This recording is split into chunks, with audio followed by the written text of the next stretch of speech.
Our next topic is pricing the listing, how to get your listings priced right. Probably the number one problem of listings not selling in the world is overpricing. Why is it that people have overpriced listing? What do we do about that? That's what this tape is about. So what we'll cover in this topic is how to take the pressure off pricing. Too many people go into a listing presentation saying, well, I'm going out to do a CMA tonight. Huh? I thought you were going out to present a marketing plan. Well, that too. It's like an afterthought. Competitive market analysis isn't done until after you get the listing. So we'll talk about how to take the pressure off pricing. I'll talk about how to use a CMA in such a way where the owners will price their own home, and we'll talk about how to respond to pricing objections. But you must know this. All the marketing in the world will not sell an overpriced listing. How many of you have a listing? Well, I'll just stop there. That has been on the market too long. Why has it been on too long? Price. Could it be price? Now, real estate agents don't like to admit it's price. In fact, they would wait 6 months to a year before they go, well, okay, it's price. Up until then, it's the market. Yeah, it's not price. Price isn't the problem. Yes, it is. If it's been on the market longer than 30 days, I'd start looking at the price. No matter what the market. There is a 30-day price for anything. But a listing priced right is half sold. And the extra 30 minutes you spend now getting it priced right saves you 6 months. So it's worth spending the time. So you've got to have the skills of getting your listings priced right, and it'll preserve your professional reputation. Believe me, there are salespeople in all of your markets that have a reputation for overpricing. In fact, as I've said this, each of you are thinking, oh yeah, because you look in your MLS as you're going through. In fact, there are some salespeople that are so bad at pricing that when you look in their price, you put in the discount factor. What are they? Yeah, let's look at what's their book. They're 13.5% overpriced. I mean, you just know these people. It's like bidding and bridge. You know whatever their bid is, what they're really doing. And I don't play bridge, so I don't know if that's a good example. Problems of overpricing. You have an overpriced listing, first of all, you cost your reputation. You cost money in advertising. Your brokers don't like you for running up advertising bills on overpriced properties. The benefits of proper pricing are you get paid quickly, and you have a good reputation. But there are 3 reasons why salespeople overprice. Number 1, you don't have a pricing presentation. Most of you, even as new salespeople, have a pricing presentation or a listing presentation. You have a book with all the charts and graphs used to present your marketing plan of your company. But I'm going to encourage each of you to have a specific, separate pricing presentation in its separate 3-ring binder. Some of the graphs and charts that I will use in this are actually available as a pricing product that you can use to build a presentation. Second reason why real estate agents get overpriced listings is because we don't want to confront. We just don't want to confront. And we just want to say, well, it's a little high, but okay. We don't want to confront. We want to be nice. And I'm going to suggest there is a way to confront and do it assertively, like we did on the commission objections. You must make the decision. Do I go through my marketing plan first, or do I go through my CMA first? You can't do both. One has to precede the other. Which one do you think you should do first?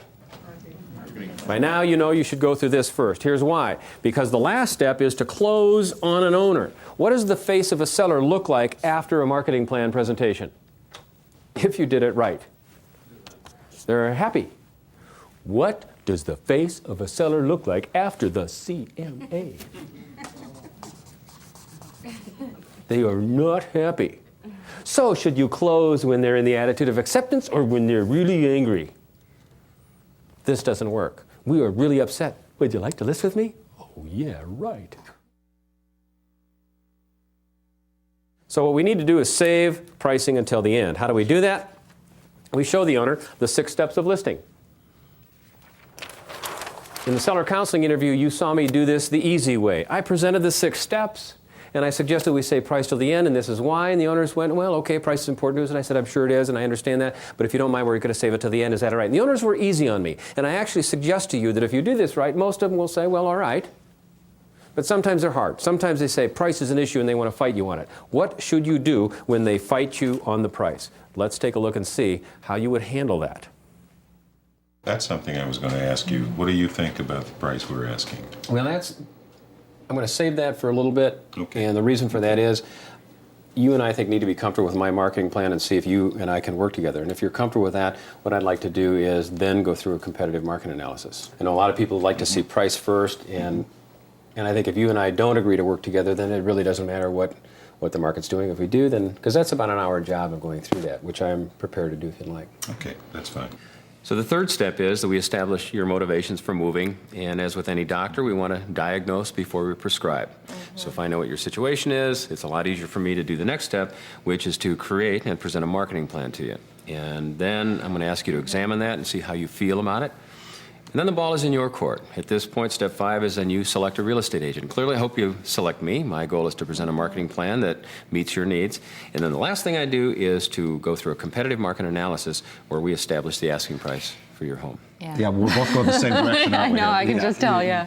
Because, it's going to be, I think, for us, a little difficult to go through these other things and do all of that, and why waste your time doing that? If we don't know what this is, why are we going to waste our time and efforts, up here doing these things, Because We need to look at bottom line. Because so much hinges on that. So you're saying price is very important to you? It's absolutely critical, yeah. Oh, sure. Oh, absolutely. If we don't have the price, we can't go anywhere else. I mean, we're stuck with everything. Okay, so you want my opinion of value early on, is that right? Absolutely. If you'll bear with me for a moment, probably the greatest challenge real estate agents have in working with homeowners today is addressing the issue of price. When should we do it? And oftentimes what a homeowner does is to interview 2 or 3 real estate agents, ask them all the same question, and then they compare one against the other to see who says the highest price. And I must confess, when I was early in the business, an owner would ask me the price, I'd say, well, okay, and I'd give them a number, and they'd go, okay, next. They'd call another agent, what do you say? What do you say? It became a bidding war. And what happened was they made a decision of hiring an agent based on price. So when you are interviewing agents, you said you're talking to how many others? We've called a couple more. Yeah. Which is fine, by the way. I love competition. Yeah, well, price is good. It's also some other things, though, too, and it hinges a lot, too, on personal relationship and my gut feeling. But, I mean, it's like in business, it's location, location, location. If I'm selling this house, it's price, price, price, frankly. Well, then that's a good point. Let me ask you. Walt and Margie, there are 2 basic criteria you can use to select an agent. You can hire the agent with the best marketing plan, the trust, the things that you've just said, or you could hire an agent that says the highest listing price. Given those 2, what will you use? Hopefully they have both. Well, you still have to make a decision. Which of these criteria would you use? Are you going to, if you interview 2 or 3 agents, are you going to hire the one that's the best to market your home, the one that says the highest price? This is so critical. If I communicate nothing more, this would be worth it, and that is that we as real estate agents do not control the value of your home. We have no control over it. So for you to select or not select me based on price, it would be like selecting a stockbroker based on the value of your stock. I mean, they have no control over that.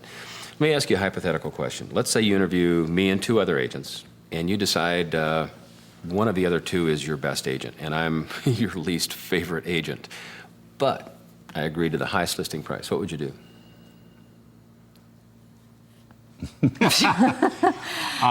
Ultimately, We have to go. Well, yeah, it's I my would. gut too. My, what kind of relationship my gut am I would gonna be have? I would have to go with the person that I have the relationship with. Good. Because the if you trust list factor. with the worst agent, here's Yeah. a common mistake that homeowners make, is what they do is they overprice their home by the greatest amount with whom they believe to be the least competent to get it. Yeah. And that's why so many homes don't sell. It's because owners make that mistake. Have you ever, and I know it's been a while since you bought a home, but think of a product where a salesperson points it out. It's a product you don't like, but the salesman loves it. Oh, gosh, I really like this product. This is just great. Does that have any impact on you? Well, I'm impressed with them for liking the product. But if you don't like the product, But this if I isn't... don't like it, I'm still not going to buy it. Well, yeah, And love that's to be the point. sold. Yeah, you love to be sold. But bottom line, when it comes to your money, Yeah. I could No, believe your you're home's absolutely worth $2 million. Doesn't matter. Look at me and say, well, we don't, and they've got the money. And here's another. This chart probably would help you best. There are 5 factors that basically determine if real estate sells. They are location, as you said, and that's true in residential real estate as well as, so location, financing, marketing, which is me. That's what I do. The condition of your property and the asking price. Well, the location and financing are givens. Neither of us control those. The location's done. You bought the home, you're here. Financing, that whatever the market's doing. Fortunately, we're in a good market right now. And the condition is determined by you. The asking price is determined by you. The only thing I do is work on marketing. So when you say, well, David, what do I think your home is worth? I have no control over it. The market determines the price. So in summary, whether you hire me or don't hire me, I can accept the outcome of the competition. But I don't want to lose the opportunity to represent you because somebody outbid me. That hurts. I hate losing a listing that way. If you tell me that we found an agent with whom we feel more comfortable, I accept that. That's fine. But please don't compare me on another price. And if I save price till the end, that's one way to eliminate that as even an issue. My recommendation to you as you interview me and the other agents, don't let any of us give you a price. Don't even ask the price. Just find out who's the best agent and then go to the price. If you don't think I'm a good agent, don't hire me, no matter what price I tell you. Because if I'm a bad agent, it doesn't matter what price I tell you. Yeah. I hope you think I'm a good agent, but clearly your decision needs to be based on confidence. Okay. You comfortable with that? I'm comfortable with that too. Yeah. Now it is time to actually present the competitive market analysis. And ladies and gentlemen, thanks for joining us today on List or Not while we watch the real estate agent present the competitive market analysis. Those of you unfamiliar with listings should know this is the most tense time in the listing career of a real estate agent. Watch as he or she reveals the CMA. Isn't that how you feel right before you present the CMA? And the whole philosophy of the CMA is to say, Mr. and Mrs. Seller, I am not here to tell you what I think your home is worth. I am here to show you the market and allow you to select the price. And you stand back. And you present the CMA to somebody, and what is typically the first response? You show them the price, and what do they usually say? Too low. Too low? Oh, this part of my job, this is the hardest part of my job. And you say too low. How much too low? At least $5,000. Oh, this is the time when you want to be behind and put your hand on their shoulder. Oh, I'm so sorry, this market is just not working for us, is it? I want to be on his side. 5,000. So you're thinking 5,000 higher, and you just go look up at the CMA and you go, oh man, I just don't see it. And then you move up to the expireds and go, here's one. Look at that. Oh, and it expired. And then they say, well, where do you think we should price it? Show them the solds. Well, right here. So what are you saying? You point out the solds. Like the market's speaking pretty clearly to you. So in presenting a CMA, the whole concept is you give them the facts, let them make a decision. So now let's present the CMA to these people.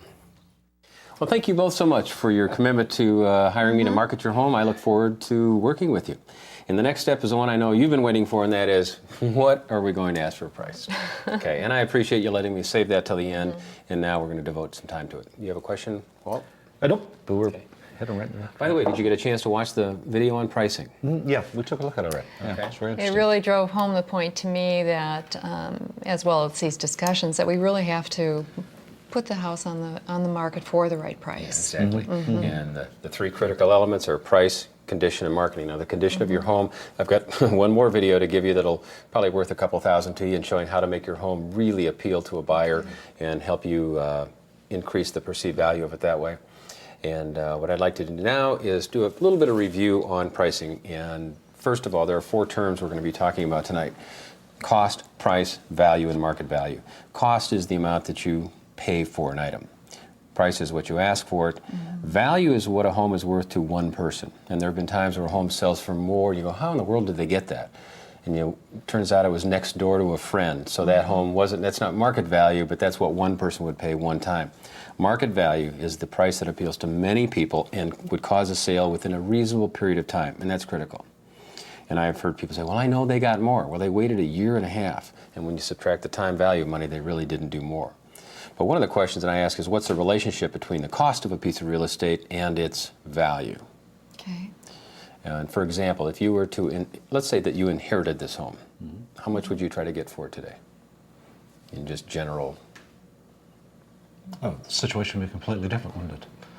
Well, but that's the But we question. Would it still- be? Wouldn't you still want to get market value, even if you paid nothing for At it? the end, yes. Okay. Yeah. And the point of that is that a home is worth what it's worth regardless of what someone paid for it or even what they had into it. Right. Which leads to another question, that is, by the way, when you bought this home, how did you determine what it was worth? Well, we shopped around. Right. We looked at the various locations of where we wanted to live, and then we looked at a number of different houses within the location, and then we chose something for our needs. Okay, and then you compared it to other values, is that right? Okay. Well, that's how people do it today. Nothing has changed. Buyers today will compare your home to the others available. So real estate, this is important, real estate value isn't determined just by this structure and what you or I or other people think this structure is worth. Unfortunately, it's determined by comparison to other options that are available. So sometimes a home could cost a certain amount based on the builder cost, but if there's 8 of them on the market and there's only 3 people buying it, even though it's worth more, it becomes people would pay less for it. So what we're going to do to determine value is to take a look at 3 critical areas in real estate, and that is homes that have expired, unsold, homes that are for sale, competing against yours today, and those that have actually sold. So sellers say to me, well, David, where do you think I should price my home? And my answer is you should first select the outcome that you desire, whether you want your home expired, for sale, or sold, and then price accordingly. Because each of these will have a corresponding price range. And as you'll see, typically, the higher they price, the more they expire, the more they stay in the market, or the more they sell. So what I'll do now is show you the real numbers. That's the concept, this is the reality. And I've just pulled this up. It's easier if I pull this apart. How are you feeling, Margie? Oh, fine. That doesn't sound fun. What do you mean? Oh, what do you mean? Are you dreading what's coming up? I'll go through some of this fairly quickly. This is the information on your property, which I got from the city. With all the measurements that I took when I toured your home, all the foundation size, rooms, etc. Okay. And I want you to know I've taken a very careful look at your home and tried to match properties that are at least similar to yours as close as I could get. So given that, some of the market information, we can take a look at the average days on market. You see okay? Okay. Okay. Got the bifocals working here. Yeah. Don't you hate that? So here's some of the average market times. And the higher you go in price, the longer they take to sell. And maybe this is a good place to start. You mentioned earlier you were concerned about the values in this area. And it is so frustrating to see that this price range has been competed against by so many builders and new construction. And it's a classic example of the lower price ranges, those are selling very quickly. Starter homes just fly out the door. We can't keep them on the market. And you're in a price range of very beautiful homes, but also there's a lot of them on the market. Yeah. So the problem is your home is 11 years old, and that doesn't seem like a lot. I mean, it used to be 20, 50 years old was old. Now 11. You walk in a home that's 11 years old, and you compare it to new construction, and it looks old. And that's the problem with the buyers. But don't fret yet. So let's take a look. Now this is... You let us know when it's time to start fretting. Yeah. Right. Okay. So here, what I'm going to do first of all is show you individual properties that have sold, show you some of the prices, and then I'll show you the summary of them. First homes I have are those that have sold. And I've got a photo, map, and some of the description. That's not too far away from us, is it? Yeah, it's all of these, I picked all of these, District 392. Okay. I tried to get close in... Where are the interesting the dimensions and then the Right down here. the final? Okay. Okay. some of the square footage. So this sold for So- $399,900. Okay, so what we should be looking at mostly is square footage and number of But these are all bedrooms, comparable, right? you're saying, But they're right? all comparable, right? Well, that's always a matter of opinion. I mean, we're talking in a beautiful home like yours, nice areas like this, they're not cookie cutter. There is some gray area here, and we're aware of that. And that's the problem with the CMA. It comes down to facts, figures, details, when in fact it's a home, and there's emotion, there's decorating, and we have to consider that. Okay. Let's go through these, and then I'll show you a summary. Here's another one. This is on your street, 107. Oh, that was Right, just just down the down, block. right, Yeah. I remember that. This Oh, sold my. for $394,900. Okay. Here's one down on Painter's Ridge. It's also sale price, $372,000, and they were asking $399,000, sold for So they $372,000. had come down quite a bit Yeah, then. that was on the market for a while. So when I take a look at a market and try to determine market value, what is actually sold, that's real world. Okay, no, this was good though. The evidently was priced right. That they got what the asking price for it. Yeah. Yeah, and not very long on the market either. Yeah, and that's Very good. how that goes. So those are the ones that sold. Here are the ones that you'd be competing against. Now remember, these are not sold. These are the dream prices. These are the numbers people hope they're going to get. This one is at $449,000, and this is way up there. And that's the problem. It's been on the market 100 days, still hasn't sold. Oof, taxes are high too. You get over 400,000 in this market, and they sit there. And you'll notice all the sale they're selling under 400, and they're sitting over 400. So if you're looking for a theme seems to here, be the dividing yeah, factor a there. big dividing line there. This a little higher, Yeah, 379. And this one just came on the market 10 days ago. So this is, this is your, and here's the point to consider. The buyer who sees your home's probably been into that. Okay. And as much as we have opinions about this home, they will have seen this. So in summary, after you've seen all these sheets, I have printed them in order by group. And you can see the price range for the expireds ranges from $399 up to $449. The price range for those that have stayed on the market, and the price range for those that have sold. Okay, so all you do is present the facts and let them make their decision. When you present the CMA, it's almost like a kickoff in a football game. All right, the realtor is elected to kick off, the owner will receive. You kick off the CMA, and the owner goes, oh, we got to have more money than that, our house is better than that, and they start running back all the different objection plays. What do you have to do? You've got to be willing to handle all the objections. There are about 36 different pricing objections, and we're going to cover about 5 or 6 of them in the next clip. So what the next clip will show is me responding to them saying, you tell me, you already know what they're going to say, without even seeing the video. What do you think they're going to say? We need more money? We can always come down. We can always come down? Our house is better. Our house is better? See, you know. Now, the tragic part of it is a lot of salespeople know the questions owner's going to ask, and I say, well, what do you say to that? And they go, I don't know. So now that we know that. So let's take a look at how I respond to some of the common pricing objections. You know, we know some of these houses. You know, We've got a lot more going. Look, this one, for instance, just on the block here. You know, have you been in that house, David? You taken a look at it? Yep. You know, I don't think there's any comparison. no. You know, I mean, ours is better. How so? How do you feel it's better, Margie? Well, for one thing, we just put that deck on. How long ago did you do that? two summers ago. Yeah. 2 summers ago? At that time, were you planning on staying or moving? Staying. Yeah, we're going to stay. Okay. Had you known then that you were going to move now, would you still have put the deck on? Probably not. Why not? No, I would have. She likes decks. I like decks. Yeah, well, probably couldn't. Maybe a smaller one. Yeah, and why? Why is that? Might not be able to get the money back. And that's the point. Some of the improvements that you've put on, while they may add value to you, may not add value to the market. And if you take a look at what really determines the value of a home, the fundamental, in fact, you said it earlier, location, location, location. That's where the majority of value comes from. People pay to be in this area. Number 2, raw square footage. And you'll notice the square footage on this, it's not a lot bigger than yours, but 200 square feet in this price range. I mean, that's worth some money. The amenities may be the same, and even if you have a deck, it's such a minor part of that. So in terms of where to price it, it's, again, the ball is back in your court. This price range indicates where they're selling, and in order to get to Seattle, this is the outcome we've got to create. Oh boy. But the thing is, I mean, I know people can always make an offer. You are correct. A buyer can make any offer they want to make, and what I would show you is the dynamics of that. Okay. First of all, this chart would illustrate, let's say this line represents the value of your home. And what we do is attract buyers who can afford that. In fact, when you look for a home in Seattle, you're going to tell your real estate agent, we can't go higher than a certain amount of money, right? Right. So if somebody's value is here, but they price it higher, what happens is you won't even see it.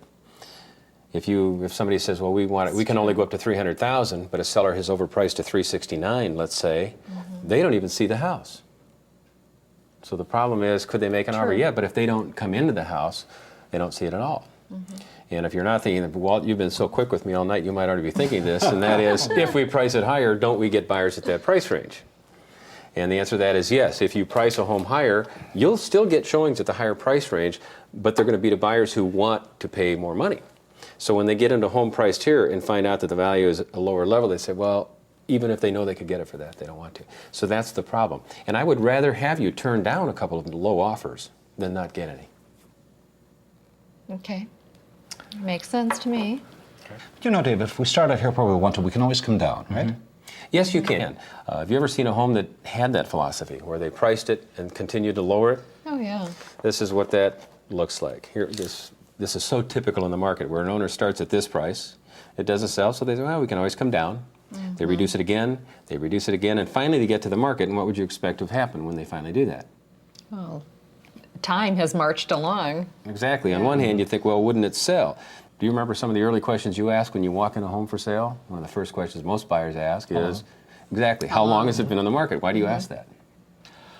I guess it's perception. What do they know that I don't know? Well, yeah, and you think if it's been on the market for 2 or 3 months, you think Is there there must be something something wrong with it. with Boy, it? they must really be ready to give it away.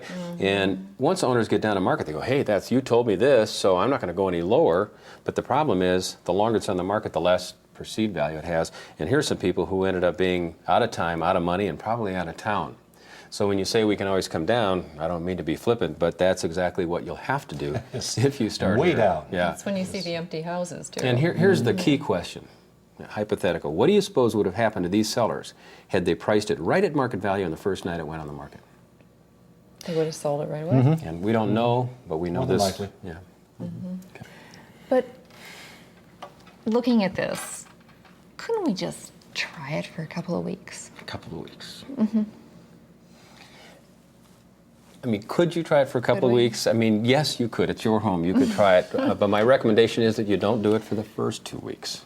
And I'm just having some fun with you. First 2 weeks. Yeah, let me explain what I mean by All that. right. This is a chart that illustrates the amount of showings on a property over time. And what yeah, happens showings. is when we put a home in the market and it gets exposed through various networks and marketing, everybody's waiting for this home to come on the market. So we're busy. We're setting up 2, sometimes 3 showings a day. And everybody comes through. And the problem is if you're priced here, when these people come through and then you lower it, you end up losing some of the best activity you've ever had. It's like having a dinner party on Saturday and telling the caterers to come on Thursday. It's impossible to recreate that wave someplace down the line. Is that Well, that's right? another question. Can you recreate the wave? It's very difficult to do. You have to start all over, put it back on the market, and hope there's a whole new crop of people. But houses get histories. They do. I mean, real estate agents and buyers know. They'll drive by and say, boy, they've been in the market a long time, haven't they? Well, the and then you agent- can't give it away.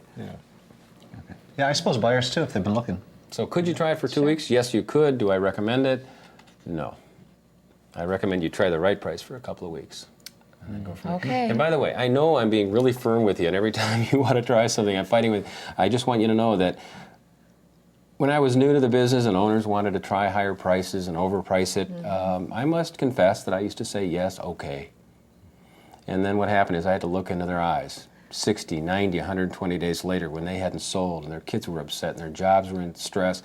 And I thought, somewhere in this transaction I'm going to feel some stress. It's either going to be 4 months from now when I haven't done my job, or it's going to be for a half hour tonight. And I'd rather just face it tonight and address what I know the reality of the market to be. Because long term, I know you need to get settled in your new job. Yeah, but David, we're moving to a higher priced area out there, It's the Minneapolis, we've got to get top dollar for this one. We're going to have a hard time making this transition. Yeah. So what I hear you saying is because the prices in Minneapolis are here and the prices in Seattle are here, you're thinking, I've Indeed. got to raise the price of my home here.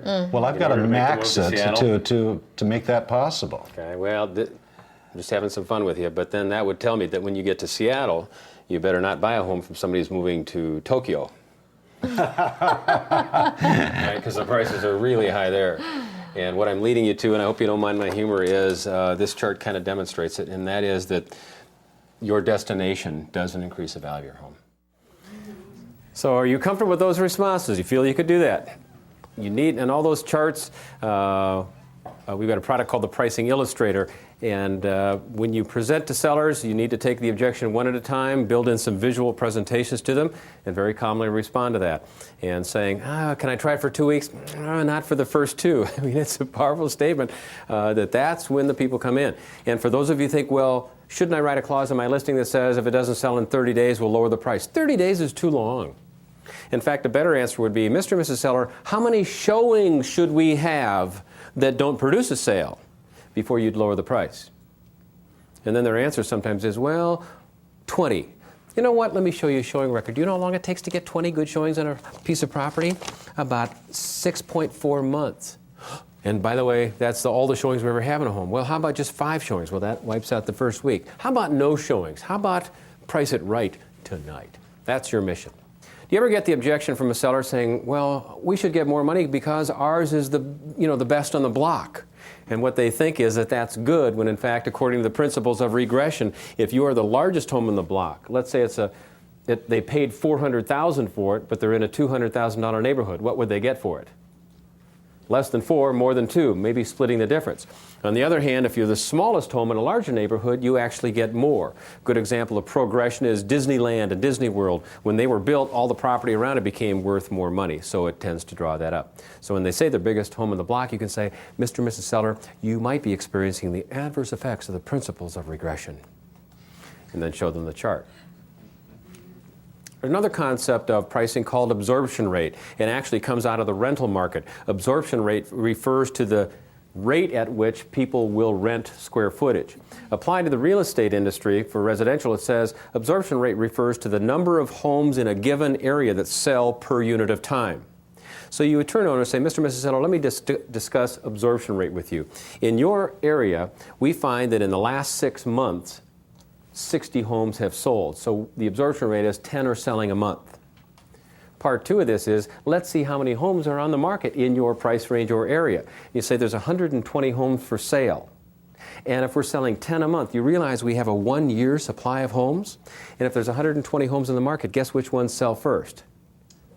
The ones at the bottom of the deck. So Mr. and Mrs. Seller, you know what? Your home is worth more. The problem is there's so many people ahead of you.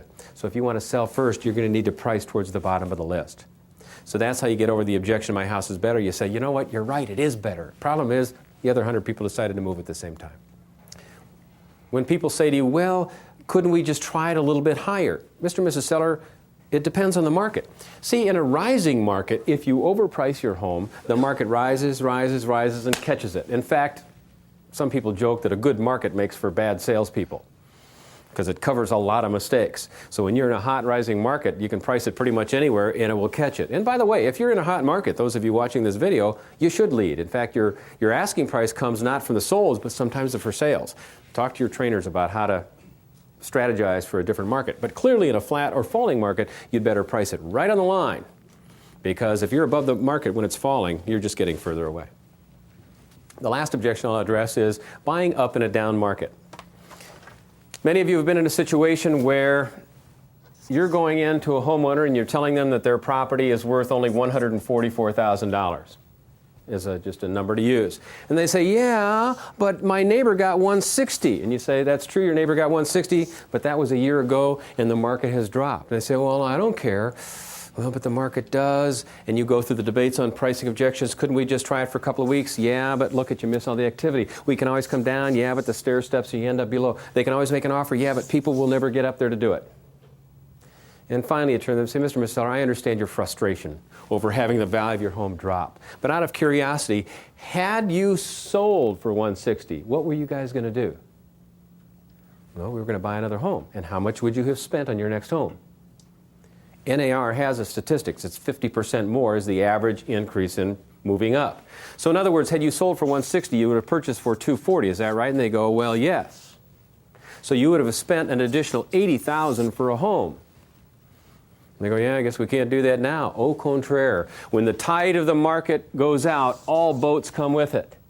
And the home that you were going to pay $240, these people have come down to $216,000 if you apply a similar percentage drop in the market. So the difference between your low price of $144 and this person's low price, you were at $72,000. You are actually $8,000 closer to affording your next home now than you were at the peak of the market. You should be glad the market took a dip just for you. And this is true. Now, I know some of you might be thinking, what if the market they're buying in is going up? Well, then I ask you the question, how long do you want to wait? If a boat is leaving shore, the sooner you jump, the closer the gap. In fact, same in the stock market. People today understand, my father, when the market would drop, he'd sell. Now what do people do? They buy, because they understand you cannot control the sale price, but you can control the purchase price. So with the topics in this seminar, my hope for you is that all of you get your listings priced right on the night you list it. Not 30 days later, not 2 weeks later, not even a week later, but tonight. It goes on the market price right, it sells quickly, you get paid, they move to the other home, and the real estate business will become a wonderful, joyful experience. That concludes our session on getting the listing priced right.